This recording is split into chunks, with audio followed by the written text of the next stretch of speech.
ragazzi, eccoci qua, oggi siamo in questo nuovo video numero 6, master tutorial numero 6 di mira e allineamento. Allora, in questo video qua andiamo però a scorporare l'argomento sulla mira con la rotazione, ok? Quando ci si trova di fronte a dei tiri che dobbiamo usare parecchia rotazione, ok? Allora, prima di iniziare il video volevo solo salutare e ringraziare gli ultimi nuovi iscritti. Se avete delle domande, dei consigli, suggerimenti, delle curiosità, non esitate a contattarmi nei commenti e se io so vi rispondo ben volentieri. Niente, per adesso vi ringrazio di esservi iscritti al canale, grazie ragazzi e speriamo di migliorare tutti il nostro livello di gioco, ok? L'obiettivo è quello. Andando avanti in questa serie di video, ogni volta aggiungiamo un tassello per andare a creare il nostro sistema, il nostro metodo, sistema, come volete, di mira, ok? Oggi andiamo a ampliare questo bagaglio di conoscenze con la mira, con la rotazione, facendo vedere magari qualche esercizio, qualche tiro, cercando di capire un po' di più questo colpo che dobbiamo imparare a usare, ok? Allora, iniziamo il video. Ecco qua ragazzi, vi volevo far vedere il mio sistema per colpire sui tiri con parecchia rotazione. La prima cosa è dare parecchio gesso alla punta, ok? Perché faccia un buon grip il poietto sulla palla.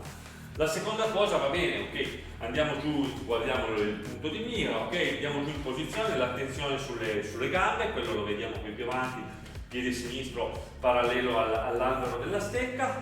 Poi bisogna prestare attenzione a una cosa, non usare, che è molto importante, troppa porzione di palla, ok? Perché sennò si rischia di fare questo errore qua, ok?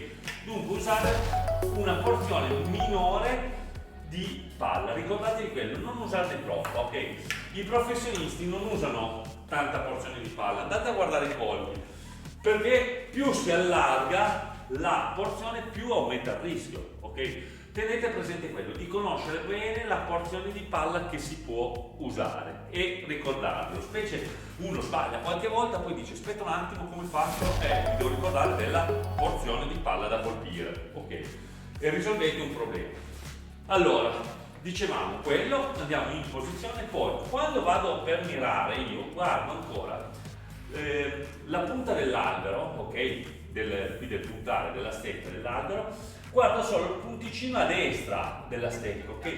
Solo proprio il punto dove va a contatto con la palla. Non miro col centro della stecca, specie nei tiri di rotazione, non con il centro della stecca dell'albero, ma con il lato destro o sinistro, secondo. Esattamente il punto che va a contatto con la palla, ok?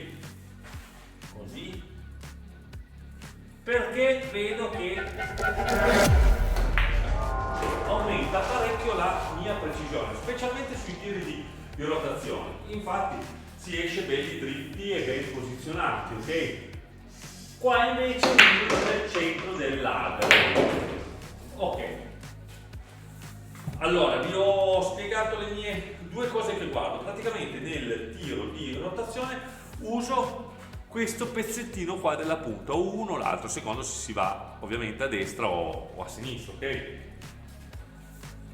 Perfetto. Adesso vediamo questo pezzo del video, questa parte dove c'è un po' di esercizi che vi faccio vedere qualcosina come migliorare questo tipo di gioco e vi spiego un attimino. Eccoci qua, ricordatevi sempre su questi tiri di rotazione la mira con la punta del poietto, il lato destro o sinistra per aumentare la precisione e regolarsi bene di forza, ok?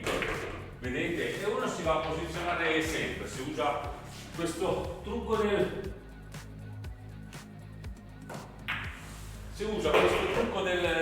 poietto, del mirare in quella maniera lì, è una cosa eccezionale, ok? Ecco qua ragazzi, un esercizio molto utile è questo, per uscire con una buona rotazione. Come vedete in questo caso qua non mi è riuscito un buon tiro, lo vado poi a correggere con un tiro di sponda, ok?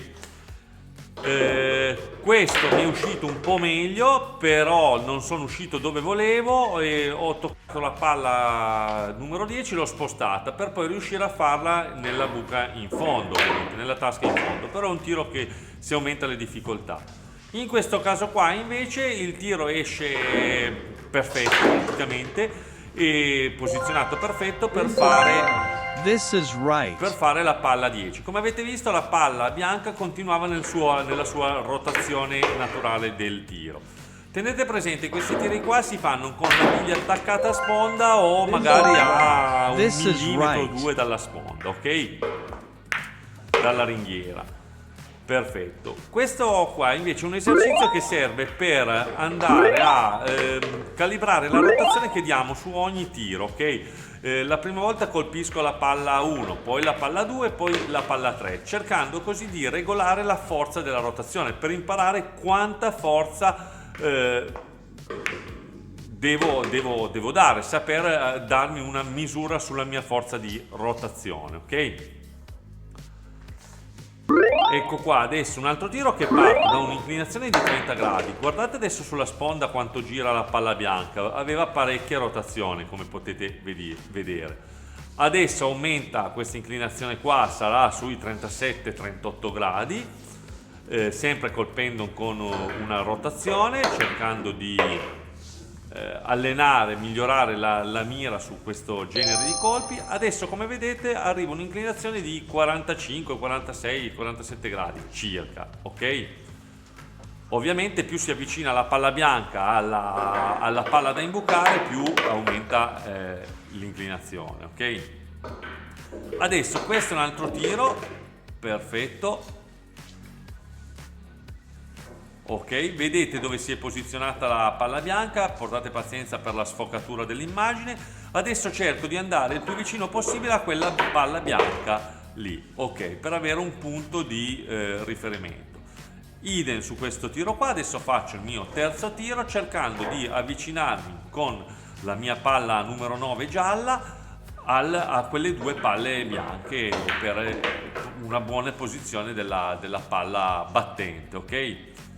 Sempre con un tiro di rotazione per migliorare questa caratteristica del gioco. Adesso provo a fare lo stesso tiro però con molta meno forza. Tenete presente che con meno forza la difficoltà aumenta, perché se io do meno forza non riesco a dare la rotazione che voglio, ovviamente. Dunque diventa più difficile, bisogna saper raggiungere un buon compromesso tra forza e rotazione.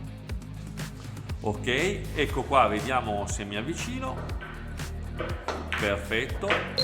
Ok, riesco ad avvicinarmi in quel raggio di quei 20-30 centimetri circa. Ovviamente più si è precisi meglio è. Ok, stessa cosa qua, un tiro molto debole con una rotazione molto bassa, dunque diventa un tiro molto difficile da effettuare, ok? Però è importante allenarsi anche sulla rotazione con una forza bassa, ok?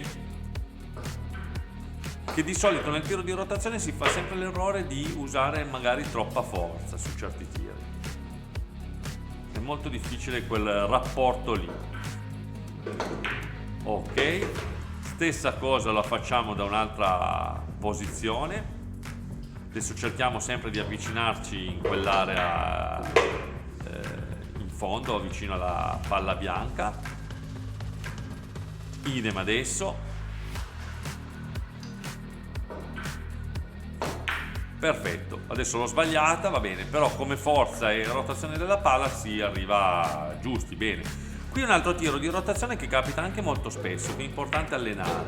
Qui ci do poca forza che voglio arrivare in quel punto lì. Adesso devo ripetere e avvicinarmi a quella palla bianca. Qua il tiro non è saltata l'immagine, vabbè, pazienza, non sono stato lì a rifarla. Stessa cosa adesso con questa palla 9, ok? Perfetto.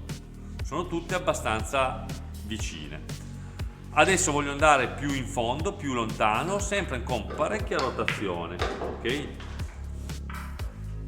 Imparare a destreggiare questo tipo di colpi è molto molto utile. Vi mettete una palla secondo me vicino alla buca e graduate la vostra rotazione. Serve per graduarsi, per acquisire una forza più giusta, ok? A volte secondo me è molto utile fare gli esercizi anche così da solo, a ripetere i tiri, perché si va a capire molto le caratteristiche di ogni tipo di colpo, ok? Bisogna sempre, quando uno fa un esercizio, comunque capire, pensare, studiare, memorizzare, non solo ripetere come fosse, non so, una poesia. Ragazzi, perfetto, allora per oggi è tutto, vi ringrazio di aver guardato il video fino qua, grazie mille ragazzi, ciao ciao, buon biliardo, ciao raga!